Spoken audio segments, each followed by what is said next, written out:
Hello everyone, welcome back on my YouTube channel. E commerce में आज के lecture में हम लोग डिस्कस करेंगे इम्पैक्ट ऑफ ऑर्गेनाइजेशंस, यानी कि क्या इम्पैक्ट होता है ई कॉमर्स का ऑर्गेनाइजेशंस पे। ठीक है, लास्ट लेक्चर में जो हमने टॉपिक डिस्कस किया था वो था impact of e commerce on direct marketing. ठीक है, so let's cover what is the impact of e commerce on organisations. So following are the main impact of e-commerce: technology and organizational learning, changing natures of work, new product capabilities। ठीक है, तो क्या impact होता है electronic commerce का organisations पे। पहली चीज तो ये बात करें, ऑर्गेनाइजेशन ई कॉमर्स है क्या। E commerce is the process of buying and selling of goods and services over the internet. Internet पे गुड्स को खरीदना बेचना ही ई कॉमर्स कहलाता है। ठीक है, ई कॉमर्स का क्या मतलब है? ई कॉमर्स का मतलब है अगर आप over the internet with the help of computer applications and the softwares, using the software and selling and buying goods and services, that is known as e-commerce। उसको क्या बोलते हैं? उसको ई-कॉमर्स बोलते हैं। ठीक है, अब ई-कॉमर्स की वजह से कौन कौन से चेंजेस आते हैं ऑर्गेनाइजेशंस में। अगर मैं प्रेजेंट टाइम की बात करूं, किस तरीके से बिजनेस पर्सन्स को अपने बिजनेस को चेंज करना होता है और चेंजेस को एक्सेप्ट करना होता है, जो कि हर ऑर्गेनाइजेशन के लिए इम्पॉर्टेंट होते हैं। तो उस पर आ जाइए। Technology impact on manufacturing, impact on organisation पहला है। ठीक है, तो सबसे पहले क्या है, हमें टेक्नोलॉजी को चेंज करना होता है, हमें टेक्नोलॉजी इम्प्रूव करनी होती है।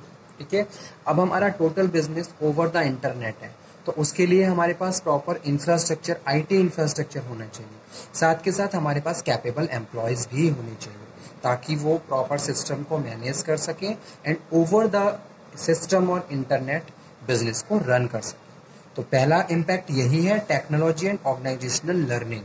लोगों की लर्निंग बढ़ानी होगी, लोगों को बहुत सारी चीज़ों को लर्न, अगर मैं बिजनेस कर, कोई भी बिजनेस पर्सन है तो उसको बहुत सारी बेसिक्स इंफॉर्मेशन रखनी होगी इंटरनेट के बारे में, आईटी के बारे में, इंफॉर्मेशन एंड कम्युनिकेशन टेक्नोलॉजी के बारे में, और आईटी एक्ट के बहुत सारे प्रोविजंस जो कि हमें फॉलो करने होंगे। So that provision must be learn and have knowledge about that। okay, so these are the important thing, as well as we have to change our technology को upgrade करना होगा टाइम टू टाइम ऑल्सो, क्योंकि अगर मैं IT की बात करूं तो मेजरली बहुत सारे चेंजेस होते रहते हैं, और अगर आप अपने बिजनेस को प्रॉपरली रन करना चाहते हो तो आपको according to the changes time पे उन चेंजेस को इमीडिएटली एक्सेप्ट भी करना होगा, तभी आप ओवर द इंटरनेट अपने बिजनेस को प्रॉपरली रन कर सकते हो। ठीक है, so that is very important thing. इससे क्या होता है कि भाई अगर न्यू टेक्नोलॉजी को हम अपडेट करते रहेंगे और चेंज करते, एक्सेप्ट करते रहेंगे, तो इससे हमारे स्किल्स और ज़्यादा इंप्रूव हो जाएंगे, हमारा लिविंग स्टैंडर्ड और ज़्यादा बढ़ जाएगा, वो भी बहुत ज़्यादा इंपॉर्टेंट चीज़ है। ठीक है, तो वही चीज़ यहाँ पे मैं डिस्कस कर रहा हूँ, technology and organisational changes. Next है changing nature of work. Work है, वो वर्क का जो नेचर है वो चेंज हो जाएगा टोटली। ठीक है, अभी हम बहुत ज़्यादा पेपर वर्क करते थे, पहले के टाइम में क्या होता था, सारी चीज़ें फाइल्स मेंटेन होती थी, रिकॉर्ड्स बनाए जाते थे ओवर द पेपर। लेकिन आज के टाइम में क्या हो गया, सारी चीज़ें ओवर द नेट है, इंटरनेट पे। ठीक है, सिस्टम पे है, कंप्यूटर्स पे आप सारे पूरे प्रॉपर बिजनेस को रन करते हो। तो इससे क्या है, जो जो जॉब का जो नेचर है वो भी चेंज हो गया है। ठीक है, रिक्वायरमेंट्स लोगों की चेंज हो गई है। जब आप लोगों को हायर करते हो तो उसी हिसाब से रिक्वायरमेंट्स के हिसाब से लोगों को हायर करते हो। ठीक है, तो वो भी बहुत ज़्यादा इंपॉर्टेंट चीज़ है। और जिस काम को अभी हम बहुत ज़्यादा टाइम कंज्यूम करते थे, उस टाइम को हम बहुत इजीली और बहुत कम टाइम में परफॉर्म कर सकते हैं जॉब को over the system and computer applications. So that's why I am saying impact of organisations, changing nature of work. Next है न्यू प्रोडक्ट कैपेबिलिटीज। प्रोडक्ट्स बहुत ज़्यादा क्या हो रहे हैं, कैपेबल हो रहे हैं और टाइम टू टाइम चेंज हो रहे हैं। एग्जिस्टिंग प्रोडक्ट में इनोवेशंस करके आप मोर एंड मोर तरीके से अपने बिजनेस को और ज़्यादा एक्सपेंड कर सकते हो। ठीक है, that is also very important thing. तो ये कुछ मेजर चेंजेस थे जो ई कॉमर्स के बिजनेस के ऑर्गेनाइजेशंस के ऊपर पड़ते हैं। अब नेक्स्ट है इम्पैक्ट ऑन मैन्युफैक्चरिंग। मैन्युफैक्चरिंग पे क्या इम्पैक्ट पड़ता है ऑर्गेनाइजेशन का। ठीक है, तो e commerce are changing manufacturing system from the mass productions to the demand driven. ठीक है, मास प्रोडक्शंस की की जगह हमने डिमांड के हिसाब से, हम क्या करते हैं, डिमांड को क्रिएट करते हैं और डिमांड के हिसाब से प्रोडक्शन करते हैं. That is very important thing, because in this way we can maintain the cost also. Here I am talking about the overall cost of the productions. ठीक है, बल्क में प्रोडक्शन करने की जरूरत नहीं है, मार्केट में डिमांड के हिसाब से आप प्रोडक्शन करेंगे, आपका वेस्टेज नहीं होगा और आपकी जो कॉस्ट है वो भी मेंटेन रहेगी. सो जस्ट इन टाइम का कॉन्सेप्ट फॉलो किया जाता है कि भी जो रिक्वायरमेंट है आप उसी के हिसाब से परचेजिंग करिए, उसी के हिसाब से प्रोडक्शन करिए और जो भी सर्विसेज है उनको डिलीवर करिए. ठीक है, सो just-in-time manufacturing production system are integrated with the finance, marketing and the other functional systems and with the business partners and the customers using web-based ERP system. ठीक है, तो web-based ERP system use करने के बाद business को हम run करते हैं. That are taken from the business partners and taken from the customers can be direct to the designers and to the production floor within seconds. Impact on finance. Finance पे क्या impact पड़ता है? Electronic commerce का. E commerce require special finance and accounting system. अगर मैं e commerce की बात कर रहा हूँ तो जो प्रॉपर अकाउंटिंग है, फाइनेंसिंग सिस्टम है, फाइनेंसिंग फंक्शंस हैं, उनको परफॉर्म करने के लिए एक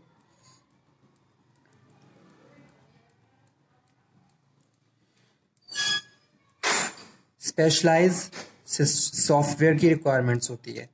ट्रेडिशनल पेमेंट सिस्टम इनफेक्टिव रहा. ठीक है, अगर मैं ई कॉमर्स की बात कर रहा हूँ तो जो फाइनेंशियल सिस्टम्स हैं उनको रन करने के लिए हमको प्रिस्क्राइब सॉफ्टवेयर्स यूज करने होंगे ताकि प्रॉपर रिलायबिलिटी रहे और एक्यूरेसी रहे, डेटा हमारा लीक ना हो. तो इस तरीके की प्रैक्टिसेस आपको अपने कस्टमर को प्रोवाइड करनी पड़ेगी. So such as electronic cash और e payment systems you have to provide this kind of services you have to follow and provide to your customer. So customer facilitate to you and the always stay on your product, because जितनी ज़्यादा आप इस तरीके की services provide करवाएंगे उतना customer आपसे satisfy रहेगा और ज़्यादा फैसिलिटेट रहेगा. ठीक है, so complicated because if involve legal issues and the agreements on the international standards. Next है impact on supply chain management. Cost efficiency. Supply chain management आज के टाइम में बहुत ज़्यादा ही कन्वीनियंट हो गया है. पहले क्या होता था, बहुत ज़्यादा डिले रहती थी, टाइम डिले हो जाती थी, लेकिन आज के टाइम में क्या है, all the paper work on the internet. सारा पेपर वर्क इंटरनेट पे आ गया है. आप कोई भी मैसेज कम्युनिकेट करना चाहें from one place to another, आप इजीली कम्युनिकेट कर सकते हो, डॉक्यूमेंट सेंड कर सकते हो. तो सप्लाई चेन मैनेजमेंट हमारा बहुत ज़्यादा कन्वीनियंट हो गया है. कॉस्ट एफिशिएंसी की बात करें, कॉस्ट कम से कम कॉस्ट में हम ज़्यादा से ज़्यादा आउटपुट या ज़्यादा से ज़्यादा सर्विसेज को अवेल कर सकते हैं. Change in distribution system change हो गया है, कस्टमर ओरिएंटेशन है. ठीक है, तो इस तरीके से बहुत अलग अलग तरीके से इलेक्ट्रॉनिक कॉमर्स ने इम्पैक्ट क्रिएट किया है ऑर्गेनाइजेशंस पे, मैन्युफैक्चरिंग पे, फाइनेंस पे, सप्लाई चेन मैनेजमेंट पे, और सिस्टम को चेंज कर दिया. ट्रेडिशनल मेथड्स के हिसाब से अब हमने अपने आप को चेंज कर लिया और जो इलेक्ट्रॉनिक कॉमर्स की रिक्वायरमेंट है उसी के हिसाब से फंक्शंस को परफॉर्म किया जा रहा है और सिस्टमेटिकली सारी जितने भी जॉब्स हैं उनको परफॉर्म किया जा रहा है. ठीक है, अपडेट किया गया अपने आप को. ठीक है, टेक्नोलॉजी वाइज हमने न्यू टेक्नोलॉजी को एक्सेप्ट किया, डिजिटलाइजेशन को फॉलो किया. ठीक है, तो इस तरीके से एक ग्रेटर इम्पैक्ट पड़ा इलेक्ट्रॉनिक कॉमर्स का हर एरिया पे. जैसे कि आज के टाइम में क्या है, कस्टमर बहुत ज़्यादा एक तरीके से ऑनलाइन शॉपिंग को ज़्यादा प्रेफर करता है. क्यों? क्योंकि कस्टमर क्या है, बहुत ज़्यादा कॉन्शियस है, अपने टाइम के लिए कॉस्ट कॉन्शियस है और अपने मनी के लिए भी कॉन्शियस है.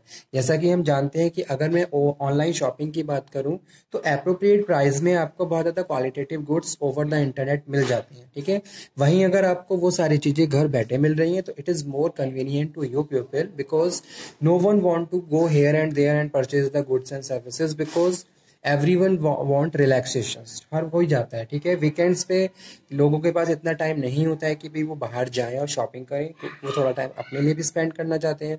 तो इस तरीके से जो डे टू डे ट्रांजेक्शन्स हैं, सेलिंग है, वो और ज़्यादा ईजी हो गई है. कस्टमर चीप प्राइस पे, कम से कम प्राइस पे क्वालिटेटिव गुड्स को परचेज कर रहे हैं ओवर द इंटरनेट.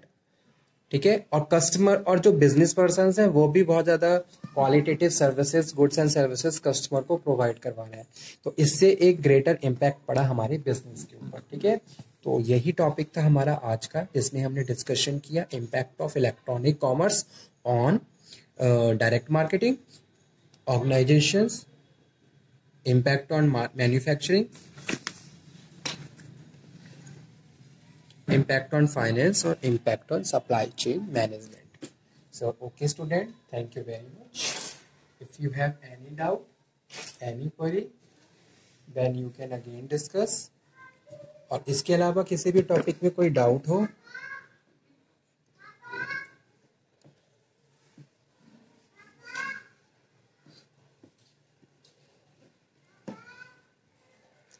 तो आप दोबारा से डिस्कशन कर सकते हो। ठीक है, thank you student, thank you very much.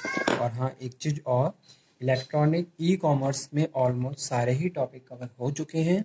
अगर कोई टॉपिक रिमेन है according to you, then please convey me. ठीक है, प्लीज़ मुझे कन्वे कर दीजिए ताकि मैं उससे रिलेटेड कोई टॉपिक या लेक्चर आप लोगों को डिलीवर करूँ। ठीक है, तो आज का सेशन यहीं पे फिनिश करते हैं। नेक्स्ट लेक्चर में हम फिर से मिलेंगे, फिर से बात करेंगे एक नए टॉपिक पे। अगर आपकी कोई रिक्वायरमेंट हो, आप कोई टॉपिक पूछना चाहते हो, तो प्लीज़ मुझे शाम तक कन्वे कर दीजिए ताकि मैं उससे रिलेटेड एक लेक्चर में प्रिपेयर करके, यानी कि लिख के, क्योंकि रिटन कंटेंट क्या है, नेसेसरी है हम लोगों के लिए, कि भाई आप लोगों को नोट्स के लिए कन्वीनियंस रहे, तो मैं आप लोगों तक पहुँचा पाऊँ और डिलीवर कर पाऊँ। ठीक है, okay student, thank you very much. Next lecture में हम फिर से मिलेंगे, तब तक स्टे हेल्दी, स्टे मोटिवेटेड और पढ़ते रहिए और आगे बढ़ते रहिए। Thank you.